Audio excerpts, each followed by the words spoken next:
Hello everyone, welcome to Pharma Guide. In this video we will study about the modified release film coatings. So let's start. Topics covered in this video will be enteric film coating, covering polymers used for the enteric coating, factors affecting the performance of enteric coatings. Next will be sustained release or controlled release film coatings. Then specialized coating like compressed coating, electrostatic coating, dip coating and vacuum film coating. So what is modified release film coatings? We are modifying or altering the release of drug from the dosage forms by using the film coating techniques. Film coating techniques can be effectively used to modify the release of the active ingredient from the pharmaceutical dosage forms, and USP/NF, it recognizes two types of modified release dosage forms. What are they? First is the extended release. We are extending the release of drug from our dosage forms. Okay, the drug release will start immediately after the ingestion of the dosage form, but at a very reduced rate. And for extended release preparations are the one that permits at least twofold reduction in the dosing frequency. Okay, or the release of the drug must be reduced at least for the 2 times. Extended release dosage forms are one that permits at least twofold reduction in the dosing frequency as compared to the normal dosage form or as compared to the drug released by the conventional dosage forms. These extended release dosage forms are also called sustained release or controlled release dosage forms. Next is the delayed release. We are delaying the release of drug. Onset of the drug will not start immediately after ingestion of the dosage form, but release of the active ingredient will start at some time other than the promptly after administration. After administration, not immediately drug release will start, but it will start after some time. We are delaying the release of drug. For example, enteric coated products. In enteric coated products, drug will not be released in the stomach, it will be released in the intestine. So we are delaying the release of drug. So these are the two types of modified release dosage forms. Okay, now what is enteric film coating? Enteric coatings are those that remain intact in the stomach and exhibit low permeability to the gastric fluids but break down readily once the dosage form reaches the small intestine. Enteric coated drugs do not dissolve in the acidic condition of the stomach. The film coating will not destroy in the stomach or it will not release drug from the dosage form in stomach, but when it reaches to the intestine, enteric coated drugs readily dissolves, or enteric coating will be dissolved when it reaches the intestine alkaline pH. Okay. The term enteric refers to small intestine. Therefore, enteric coating resists the breakdown of medication before it reaches the small intestine. It will release the medication in the small intestine. So, what is the use of enteric film coatings? First is to protect the acid labile drug substance from the acidic pH of the gastric acid.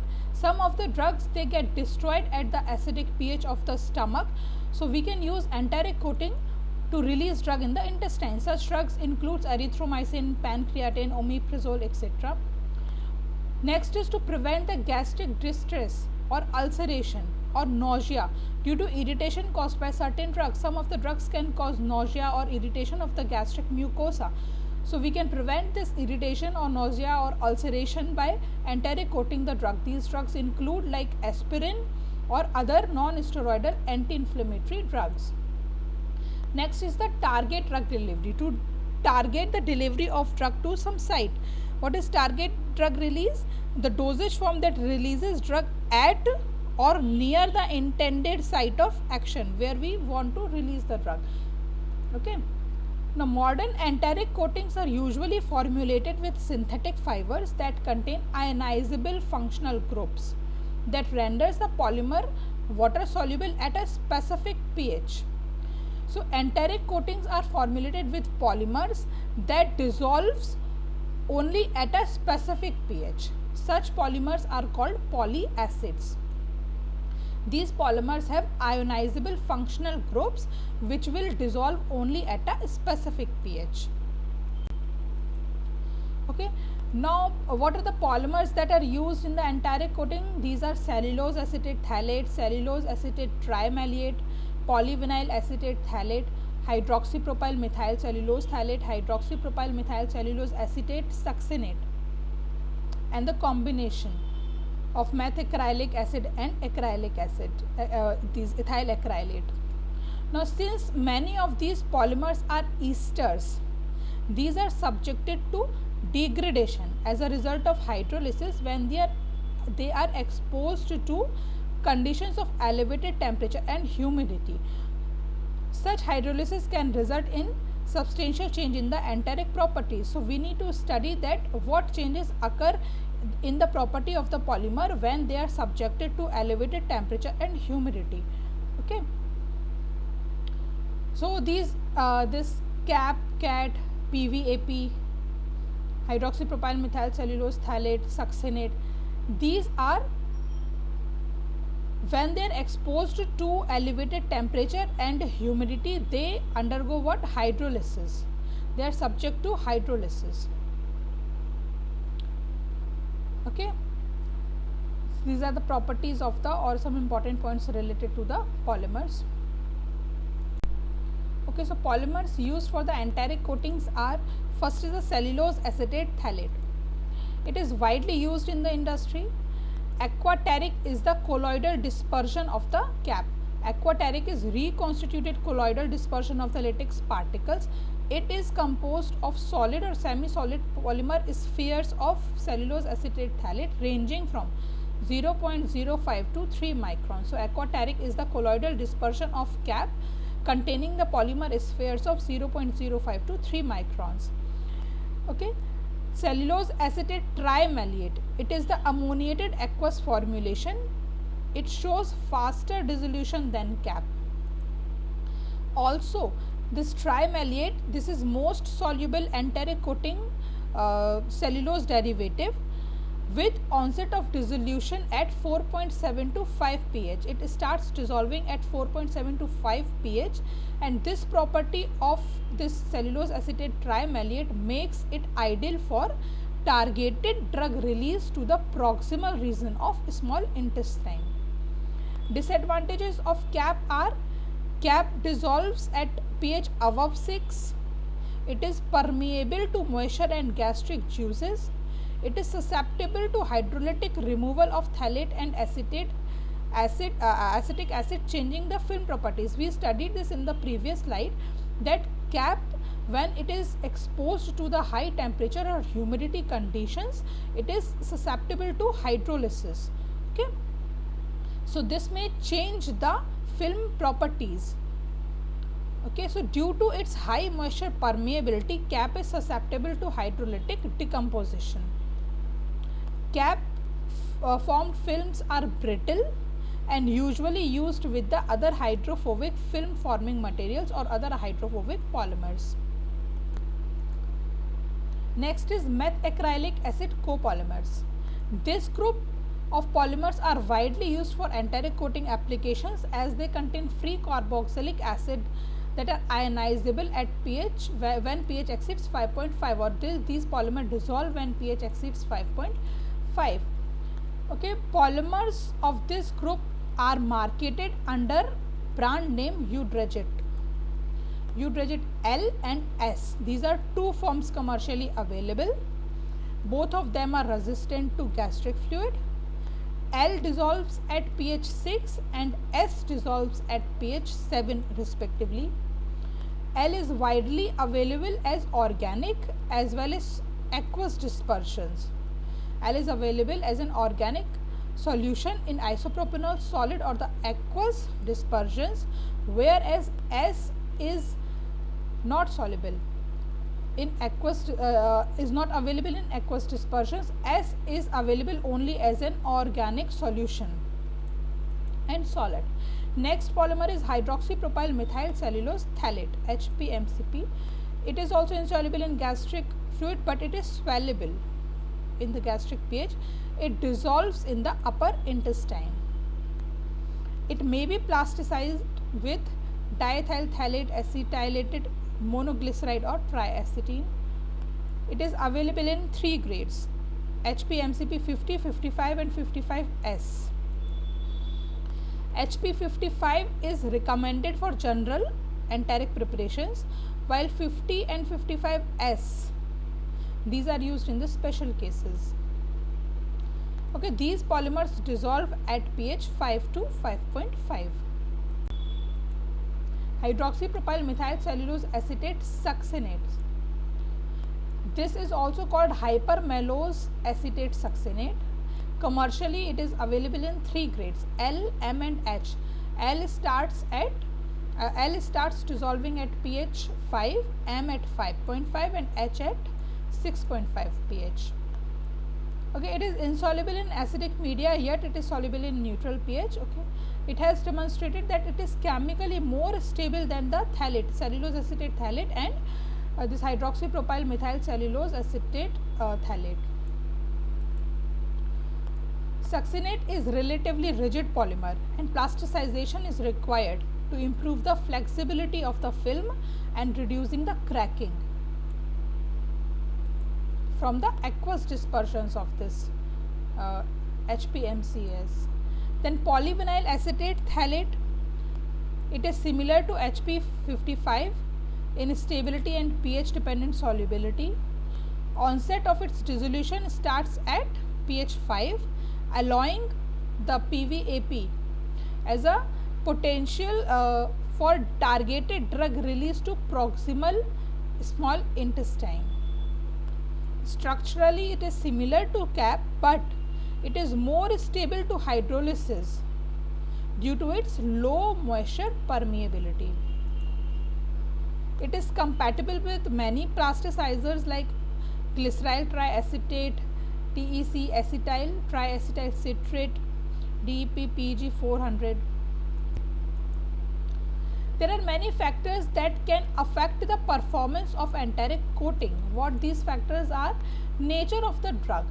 Nature of the drug in the dosage form, it affects the enteric coating. For example, presence of aspirin can greatly influence the dissolution of coating. Next is quantity of coating applied. Application of excessive quantity of coating can delay release of drug from the dosage form. Presence of imperfections in the coating like fissures or pig marks will destroy the integrity of the coating. So, it will affect the performance of enteric coating. Then dissolution pH of the polymer. pH of the polymer has effect on the performance of enteric coating. Then effect of in vitro test conditions like dissolution of the coating, ultimate drug release. It can be affected by the pH of the in vitro test condition and ionic strength of the test solution as well as agitation rate. Okay. Gastrointestinal physiological factors can also affect the performance of the enteric coating. What factors? Gastrointestinal factors like pH of the stomach and intestinal contents. What is the pH of the contents in the stomach and intestine? Then gastric emptying time and enzyme activity of the gastrointestinal tract will affect the performance of enteric coating. So, focus has begun to shift towards the enteric coated pellets and granules. Now, enteric coated pellets and granules are focused for greater reproducibility with respect to the release as well as absorption of the drug. Apart from the tablets, now enteric coated pellets and granules are believed to give the greater reproducibility with respect to release and absorption of drug. You know, sustained release or controlled release film coatings. In enteric coating, we were delaying the release of drug, whereas in sustained release and controlled release film coating, we will control the release of drug. Okay, release will start immediately after ingestion of the tablet, but at a controlled rate, and there must, for the sustained release preparations, there must be at least two-fold reduction in the dosing frequency or two-fold reduction in the release of drug. Okay, how these film coatings act? The drug release from the sustained release product is moderated by film coating, which act by allowing the infusion of gastrointestinal fluids and outward diffusion of the dissolved drug. Gastrointestinal fluid will be infused inside or will come inside the preparation. It will dissolve the drug and the drug will be diffused out from the coating. So coatings, these coatings are permeable or semi-permeable coatings which allow infusion of gastrointestinal fluids inside the drug, inside the dosage form, and outward diffusion of the dissolved drug occurs. In some instances or in some cases, the release process may be augmented by the coating that slowly dissolve, okay, or the coating is subjected to digestion by the enzymes. In some cases, we can modify or we can increase the rate of release of drug as the coating will dissolve. Coating will dissolve slowly like shellac, or some of the coatings like fat and wax coatings, these are subjected to digestion by the enzymes. So release of the drug can be increased when the coating will slowly dissolve. What are the polymers that are used for sustained release film coatings? Fats and waxes like beeswax, carnauba wax, acetyl alcohol, cetyl alcohol. The film formed by these waxes and fats are permeable and erodible. Shellac can be used. It is also permeable and soluble at high pH. Zine is permeable and soluble at high pH. Ethyl cellulose makes the permeable film. Cellulose esters make semi-permeable films. Silicon esters, when they are used with polyethylene glycols, are added to them in silicon elastomers. These make permeable films. And acrylic esters. So these films are permeable or semi-permeable, which allows the gastrointestinal fluid to come inside the dosage form. They will dissolve, these fluids will dissolve the drug and drug will diffuse out through these membranes. Rate of release can be increased if we use the waxes and fats, like fats and waxes which are subjected to digestion by the enzymes, or if we use shellac which dissolves at higher pH. Zine and shellac dissolves at, or these are soluble at higher pH. Okay, the pharmaceutical forms used as a substrate for sustained release film coatings may be classified as, what are the substrates we can use to make sustained release preparations? Tablets can be used, multi-particulates like drug loaded beads, granules, crystals, powders, drug ion exchange resin complexes. These multi-particulate systems have advantage such as minimizing the risk of dose dumping. In tablet, it has risk of dose dumping if somehow integrity of the film do not remains intact. So dose dumping can occur. But these multi-particulate systems like drug loaded beads, granules, crystals, powders, ion exchange resins, these has advantage of minimizing the risk of dose dumping if the membrane rupture occur and optimizing the GI transit. Sustained release dosage forms from which the drug release is moderated by the film coating, these are called the reservoir systems. Okay, these sustained release dosage forms are called reservoir systems. Systems in which the drug release is moderated or is controlled by the film which is applied. Drug release from such systems can be described by a fixed first law of diffusion. The rate of drug release through the membrane is directly proportional to surface area, diffusion coefficient, drug solubility in and drug concentration gradient across the membrane. Okay, inversely proportional to the membrane thickness. So drug release is directly proportional to what is the surface area, diffusion coefficient, drug solubility, drug concentration across the membrane, and the drug release is inversely proportional to the membrane thickness. Specialized coatings like compressed coating. Compressed coating method involves compression of coating material around a preformed tablet core using conventional or specially designed compression machines. Okay, so coating is compressed on the preformed core. It does not require use of special solvents for the coating purpose. Hence, this is important that it is called the press coating or solvent-less coating technique or the dry coating technique. This technique is used when the ingredients are subjected to some of the hydrolysis or degradation in presence of the solvents. Okay, so we use dry coating.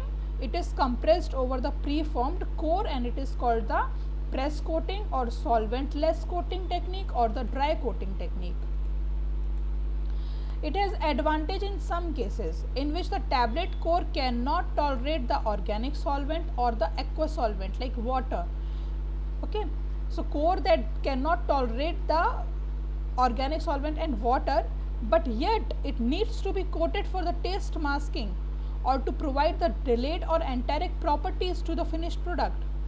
We can use the compressed coating techniques, and also we can avoid the incompatibility of the ingredients. If the ingredients are not compatible with one another, we can separate these ingredients in the core and the coating. So we can also use compressed coating to avoid the incompatibility by separating these incompatible ingredients in the core and the coating layer. The core tablet is a small porous tablet and is prepared on one turret. Now, how these specialized compressed coating tablets are made? Core tablet will be made on one turret, and to prepare the compression coating of the core, another turret with a bigger die cavity is used. For the coating, we use another turret with bigger die cavity.